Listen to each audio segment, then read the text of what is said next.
د نن چهارشنبه ورځې لنډ دقیق او مهم خبرونه. د کابل د علماو شورا او ولایت مقام په هلو ځلو په سروبي ولسوالۍ کې د 8 کورنیو ترمنځ د قتل قضیه حل او د دوی ترمنځ دښمني په دوستۍ بدله شوه. د بلخ ولایت مسؤلین وایي باختر د نباتي غوړیو فابریکې له 20 کلن ځنډ وروسته یو ځل بیا خپل فعالیت پیل کړ. قاری محمد یوسف احمدي د ملي تلویزیون د نوي رئیس په توګه دنده پیل او د یوې غونډې په ترڅ کې د یاد تلویزیون کارکونکو ته ور وپېژندل شو. مالیې وزارت وایي په تورخم ګمرک کې د قیمتي ډبرو او موبایلونو د قاچاق مخه ونیول شوه.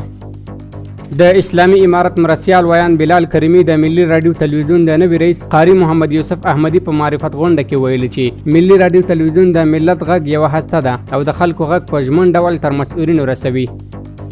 ملي دفاع وزارت وایي د حمایي او امنیت ټینګښت لوا کې 150 تنه مجاهدین له 3 میاشتو مسلکي زده کړو ترلاسه کولو وروسته د یو لړ مراسمو په ترڅ کې فارغ شول. کابل ښاروالۍ وایي د احمدشاه بابا مینې په 8 بلاک کې د تیږو فرش په بڼه د فرعي سړکونو جوړولو چارې 88 سرنه مخته تللې دي.